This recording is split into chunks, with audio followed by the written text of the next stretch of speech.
आपण अजिबात हॉस्पिटलला येऊ नका, कारण हॉस्पिटलमध्ये इतरही सर्व पेशंट आहेत आणि आत्ताच जसं डॉक्टरांनी सांगितलं की पवार साहेबांची तब्येत आता नॉर्मल आहे.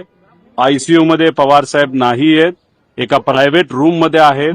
आत्ताच त्यांच्याशी मी स्वतः चर्चा करून आलेलो आहे. त्यामुळे कुठेही काही घाबरण्यासारखं, टेन्शन घेण्यासारखं अजिबात नाही. गेल्या 12-13 दिवसामध्ये फिजिकल स्ट्रेस म्हणजे तुम्ही बघितलं असेल, पवार साहेब स्वतः बऱ्याच ठिकाणी जात होते, लोकांना भेटत होते. त्याच्यामुळे थोडासा स्ट्रेस आलाय आणि आपण ज्याला कंजेशन म्हणतो म्हणजे कफ हा थोडासा काही प्रमाणात तिथं झालेला आहे. आता पुढच्या काही वेळामध्ये रिपोर्ट्स येतील. माझ्या अंदाजाने इथंच 1-2 दिवस ठेवलं जाईल आणि गाडीलीच त्यांच्या प्रायव्हेट गाडीली मुंबईला साहेबांना त्या ठिकाणी नेलं जाईल. त्यामुळे कृपा करून इतर पेशंटच्या हितासाठी इथं कुणीही गर्दी करू नये.